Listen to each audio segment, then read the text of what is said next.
So Anna has mentioned a couple of times the significance of the port. Studies have shown that the port of Newark every single day creates the amount of air pollution that's equivalent to having an additional 500,000 cars on the road every single day.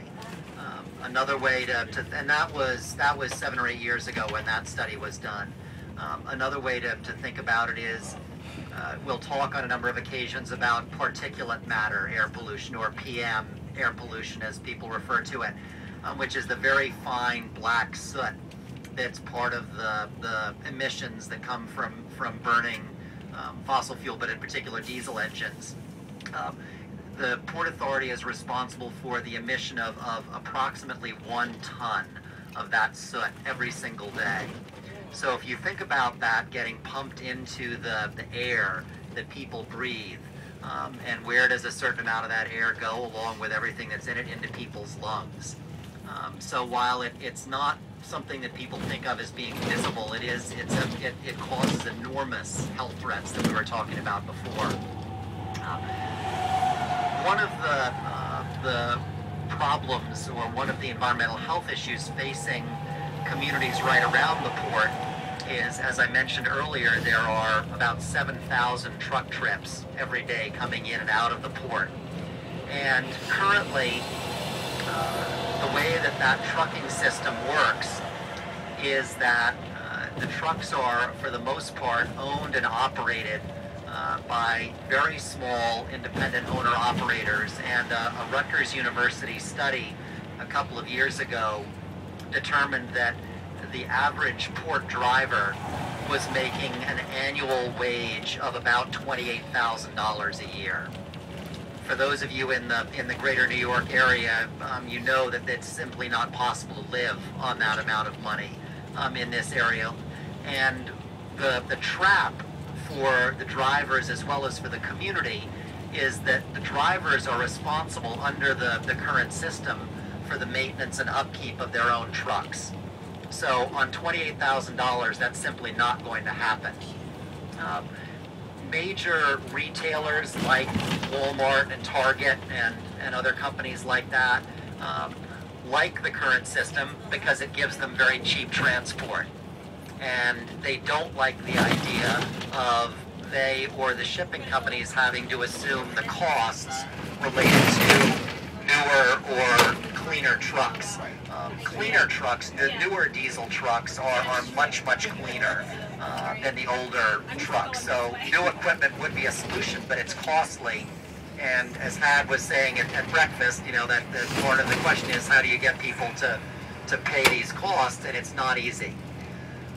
Along with representatives from Change to Win, which is Teamsters and other labor unions organized coalition, and a number of community groups, including the Ironbound Community Corporation.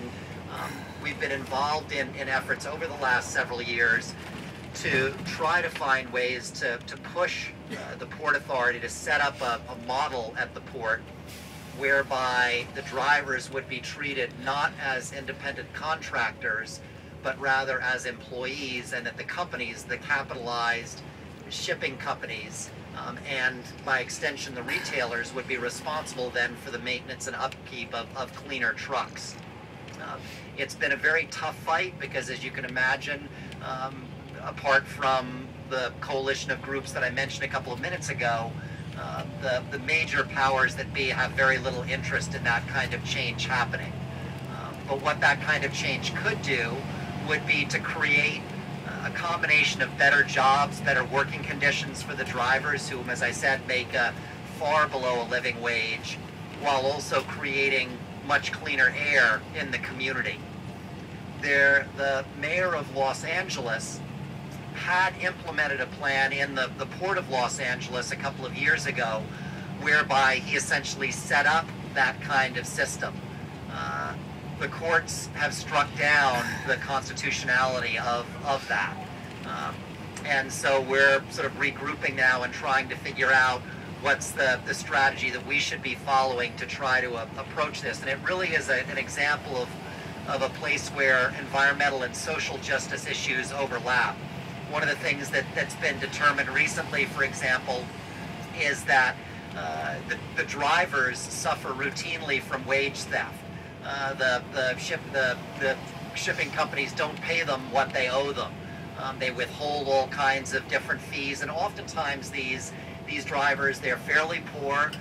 They may be recent immigrants. They don't have, it's not easy for them to say, oh, I'm going to go hire a lawyer to do this. And also, if they do hire a lawyer, they're afraid they're never going to get work again from the port.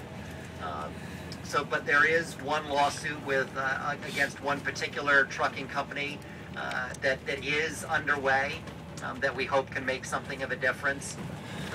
But it's a real sort of combination of sort of oppression on an economic level and environmental injustice, and it's an example of how these things go hand in glove.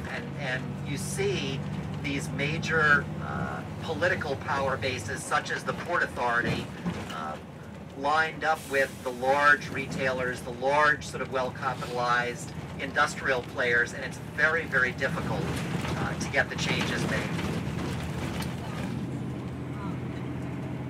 So now we're in we're just entering into the seaport area and the airport. You can see the cranes in the distance straight ahead, and on the left you see the airport and lots of the holding tanks for the fuel.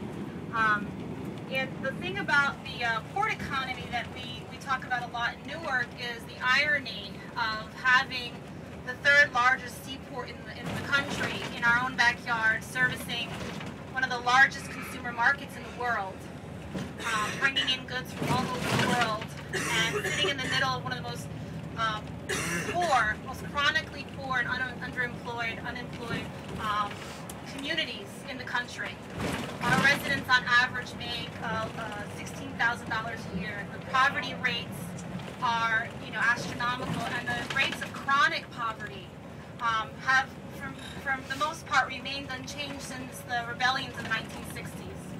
So that chronic poverty and unemployment and disenfranchisement persists, and yet we have this global wealth right in our own backyards. It's talking about, bringing in economic expansion, and the port's always growing, and we hear every year about the number of containers and goods being shipped through this region and being consumed largely in this region. About 70% of the goods that come through this port, unlike the port of LA and Long Beach, are consumed in this region. And so for the residents of Newark and cities like Newark and Elizabeth, it's a great irony. It's sort of an insult to injury kind of thing, where we get all the burdens of living with a seaport and the pollution that comes with that, and none of the economic benefits. We're really left out of the economics of this port. So what we're fighting for as part of this coalition is to crack open not only this industry, this trucking industry that's been very exploitative of workers, but also to crack open the economics of this port and say, what's in this port for our communities, other than pollution. And we really are committed in a very deep way to linking the economic and the environmental realities. We believe that you cannot achieve the environmental improvements that we need, real environmental improvements, if we don't also seek a different economic model for how this port operates.